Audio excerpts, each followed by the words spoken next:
Shabbat shalom, everybody. Shabbat shalom. Hallelujah. We're going to go ahead and get into our lesson. Today will be part 3 of a look into the wilderness. We're going to pick up from where we left off on last Shabbat and going to look a little more into the wilderness and what's going on. And we will start off. Let's go to Deuteronomy, the 8th chapter, and start at verse 1, and we'll read verse 1 and verse 2. So, let's see why the wilderness is so important.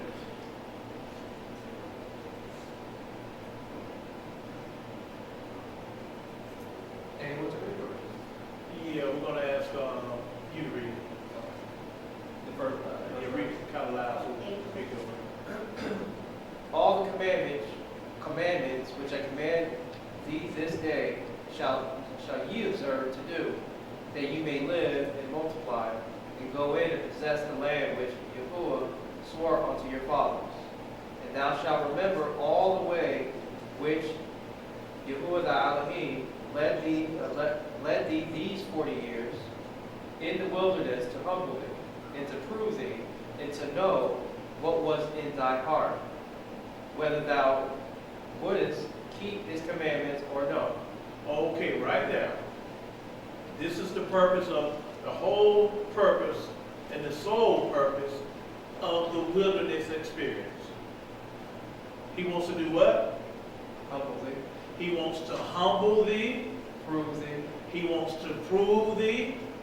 and to know what's in thy heart, And to know what's in thine heart. that thou wilt keep his commandments. He wants to know if thou will keep his commandments. But these are all the things that he's looking for in who? Yashra'al. Being the what? Isha. These are the things that this man is looking for in the woman.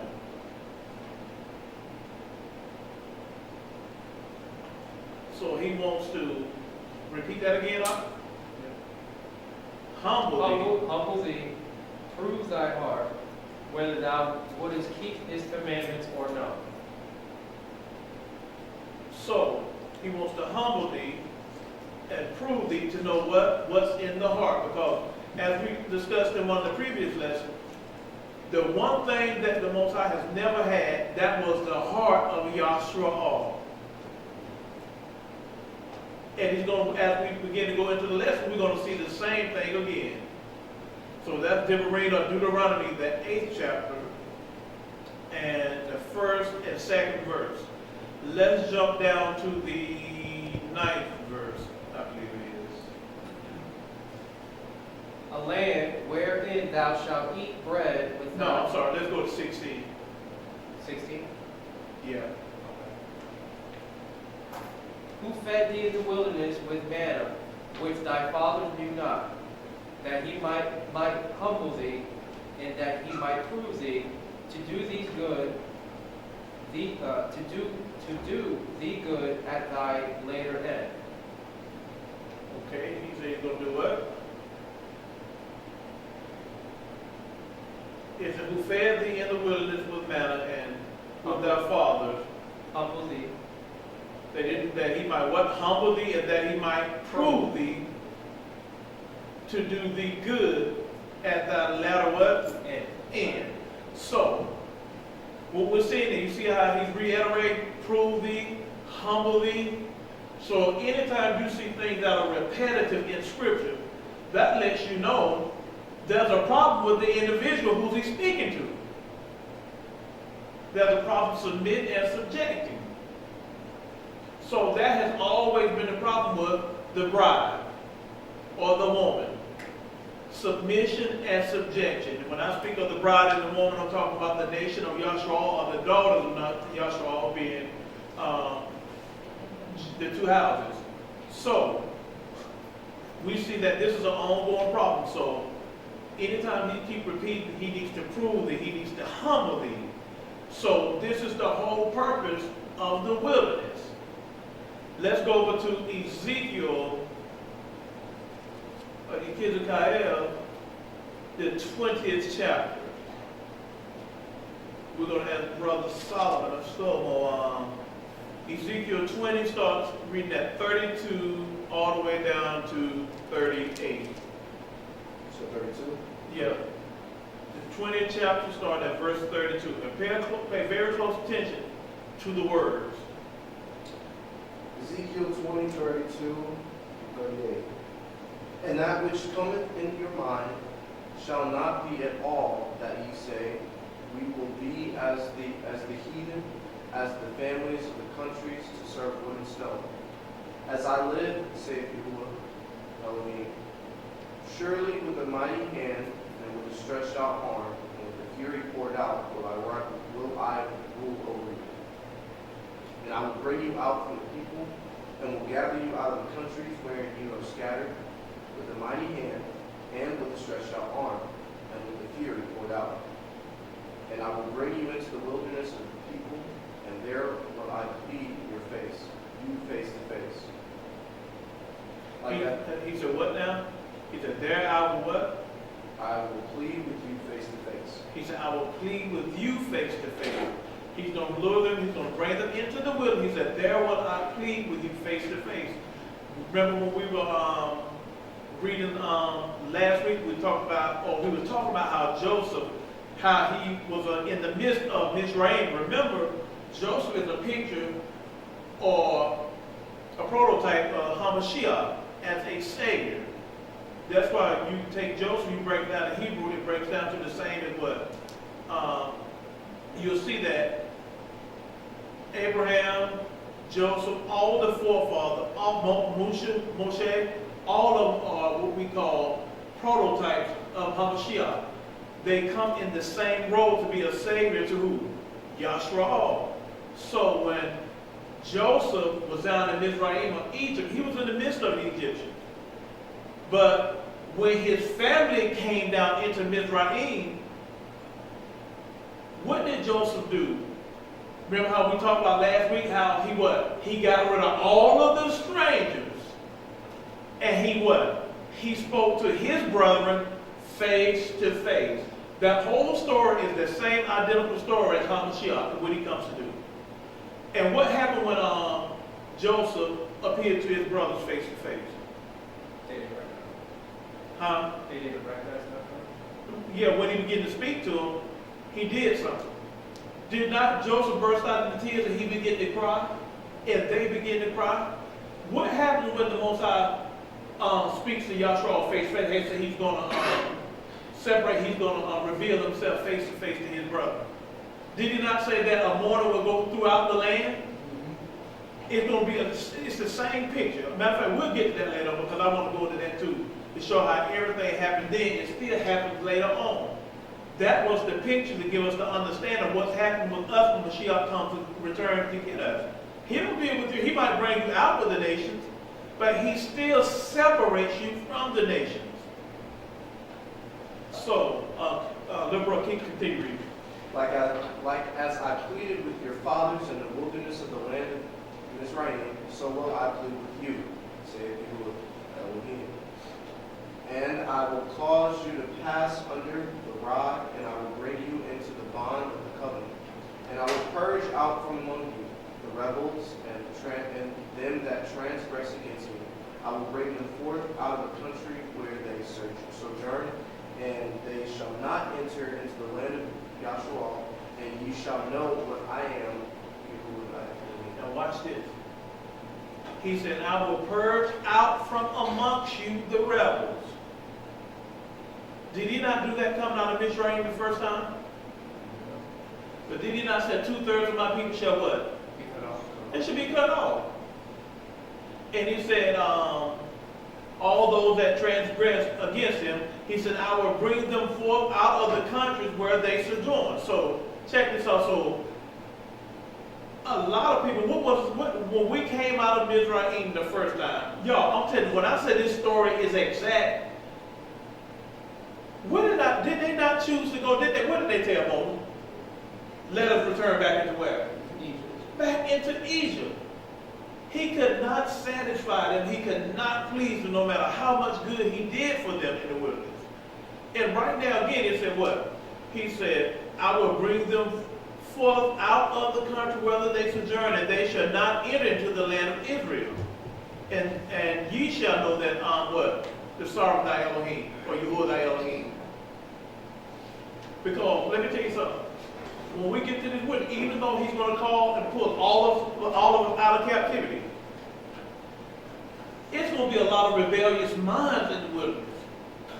The good thing about us is we've had the opportunity to put Torah observation into practice. You know what I'm saying? So we've been reading. We know what to expect. But a lot of people coming out of they're going to be still, attached to those things they had back in Sodom and Gomorrah, back in Babylon, back in Egypt. That's just like when Lot brought, when they were leaving Sodom and Gomorrah. It was easy for Lot not to look back. He didn't have anything down in Sodom and Gomorrah. But that woman that he went down there and married, guess what? When it's time for her to go, everything that she grew up with, everything she was familiar with, the children that she had, the family that she left, guess where they were? All back in Sodom and Gomorrah. She was still attached. And that's the same thing with us. This is the thing Yahuah is trying to do with the nation of Yashra'al. He has to be your sole focus. That's why I think you, Sergeant Ken, and maybe some others talking last week about family, how we're not attached to family like that. Because guess what? Family will cause you to look back. If your mind is not about this, what we're doing now, you won't go when it's time to go. You're going to think about your loved ones and everything. It's the same thing. What was the thing? What was the biggest obstacle Mashiyach faced when he came to call his 12? They all want to remind him that how Mashiyach came and called the 12 of the Talmudim. They all had something that they felt that was pressing that they needed to do. Oh, say goodbye to the family? Yeah. He said, no, you take them home, this looking back, you're not fit. He told one to let the dead go bury the dead, or let the dead bury the dead. Mm-hmm. We're talking about somebody natural blood-born family, they want to go put them in, I don't know how they bury back here, but I said put them in the ground. But he said, no, that's not important. This work is important. You are important. My family don't come before y'all. Y'all come before anybody in my family. That's before my mama, that's before my dad and my sister and my brother. And that it just is what it is. And you have to be this way. You have to let him solely own you and possess you. Yahuah has to be your possessor. He has to be that. Otherwise, you'll have attachments that will always pull on you and will always keep you from being able to do the will of Yahuah. Because of those attachments. I'm not saying not to love them. You can love people and love them without them being, well, if they should pass, you can't go on. You ever seen people, they so close to their mama died, they end up almost, some of them have a nervous breakdown. Some of them almost have, some of them they can't go on, they just stay out of work for almost a year. So I said, no, it ain't that serious for me, y'all. And I love my folks. But it's not that serious. Because I love Yahuah more than anything. And that's how it has to be.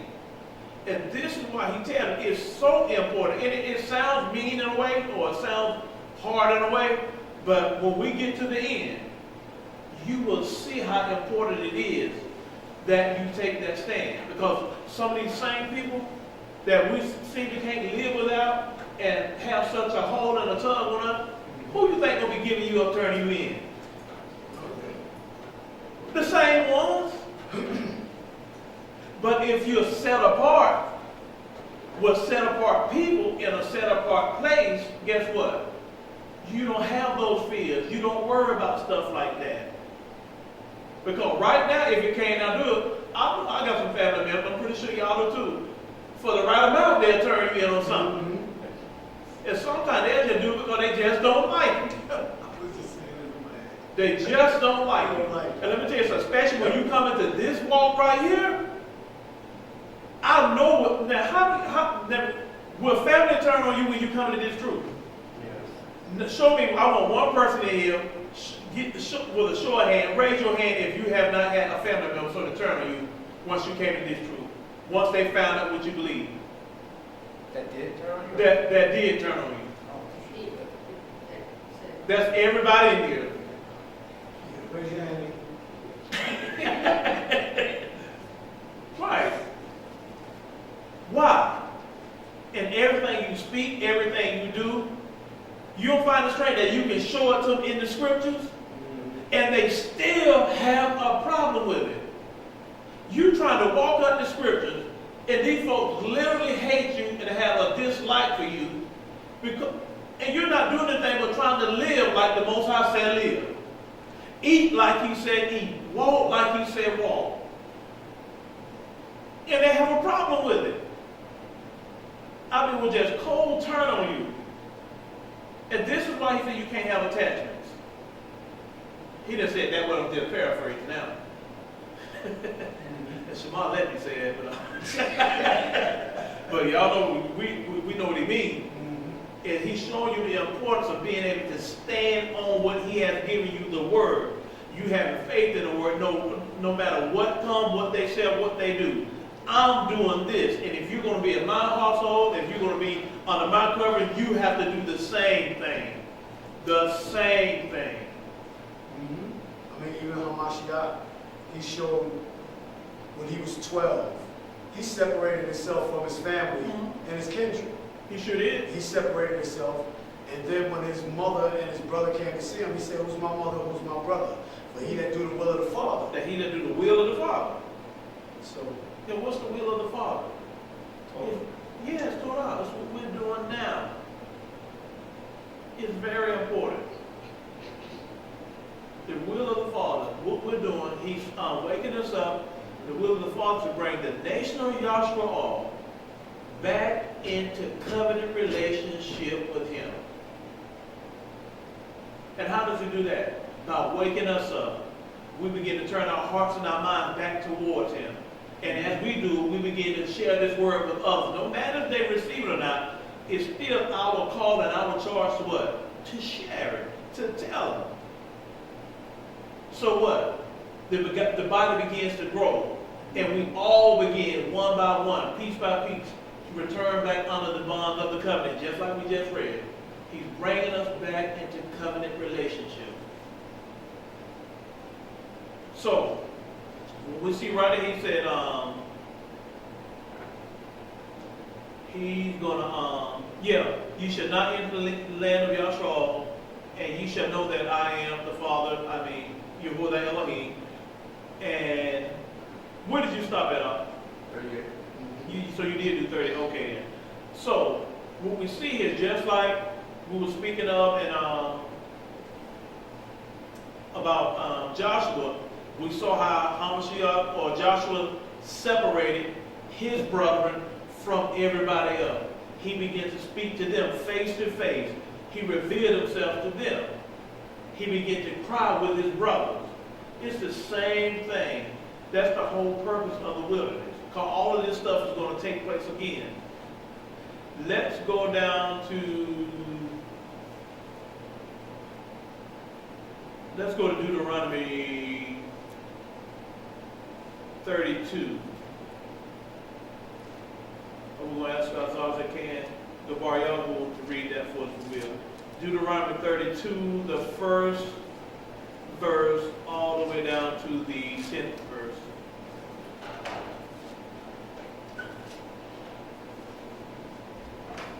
Deuteronomy 32:1. Give ear, O ye heavens, and I will speak, and hear, O earth, the words of my mouth. My doctrine shall drop as the rain, my speech shall distill as the dew, as the small rain upon the tender herb, and as the showers upon the grass. Because I will publish the name of Yahuah, ascribe ye greatness unto our Elohim. He is the rock. His work is perfect, for all His ways are judgment, and Elohim of truth and without iniquity. Just and right is He. They have corrupted themselves. Their spot is not the spot of his children. They are a perverse and crooked generation. Do ye thus requite Yahuah, O foolish people and unwise? Is not he your father that have brought you? Have he not made you and established you? Remember the days of old. Consider the years of many generations. Ask your father, and he will show you your elders, and they will tell you when the Most High divided to the nations their inheritance, when he separated the sons of Adam. He set the bounds of the people according to the number of the children of Yashra'al. For Yahuah's portion is his people, Yaakov the lot of his inheritance. He found him in a desert, in a desert land, and in the waste, hallowing wilderness. He led him about, he instructed him, he kept him as the apple of his eye. That's good right there. So what you see now, he's speaking to the nation of Yashra'al. He's showing you the conditions that they're in. Over and over, he said, ask thy father, because your fathers, those that come before you, they can what? Testify of where you came from and the position that you're now in. He said, do ye thus require Yahuah thy Elohim, O foolish people and unwise? Is not he thy father? Remember the days of old. Consider what? The years of many generations. So, this is the same thing that can be spoken to us today when we go back to read the writing. Go back to Torah, go back to the prophets. Because it's yet speaking to us. We can yet glean and gain from that. Because remember we said what we say? That which shall be has already been. That which shall has already been shall be. So how can we ask our fathers? By going to what our fathers have written. What they wrote in the scriptures. And he said, it's very important to pay attention to verse 8. He said, when the Most High divided to the nations their inheritance. When he separated the sons of Adam, he set the bounds of the people according to what?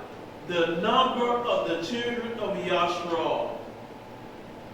Then he said that this is very important because for some reason or another, when we get into this book, people like to want to make it seem like we're separatists, and I am, I'm just going to be honest.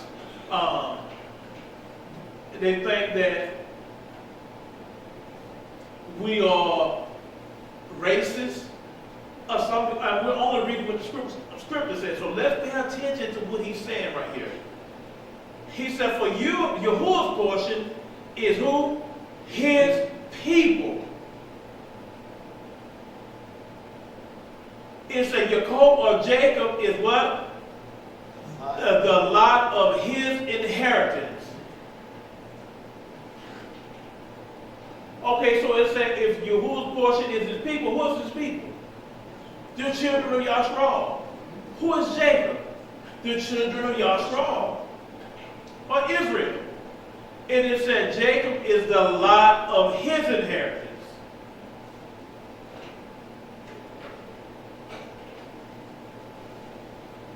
So when you read these things, now when we get ready to go into these prophets and stuff, you should have an understanding of why it's important that you recognize and know who Yahuah's people are. Know who the children of Israel are. That's another thing we're going to have to get into. We're going to go into some of these prophecies real heavy. And I'm going to make some specific videos for some specific people. And in the title, I'm going to have their names in the video. A video for Vocab Malone. A video for James White. Because, see, you hear these things, you hear these people talking all this madness. And one thing none of them will ever do is go pick up a history book. And I often tell people, if we as a people, if we say say we are the nation of Yashra'al, we are the children of Israel. Don't you know we got to have some hell of a and substantial proof backing us up to prove that? We just won't be going out on a whim just throwing stuff out there without being able to back it up. But this is the thing they will not do. But that's another lesson. Okay, you read all of that, did you? Yep. So what we have here, we see in the desert or in the wilderness or Midbar. This is where Israel was. They were wasted, they were in confusion. It said they were like a beast or a howling. And it says, we're going to read about how he talks about how he encompasses them. That's very important too. We'll get to that in a little bit. Let's go to Psalms 95 and 1. We're going to ask Courtney if she would read that. Psalms 95 and 1 through 11. We'll read it so the mic on the camera can pick your voice up. Tehillim of Psalms 95, start at verse 1 to verse 11.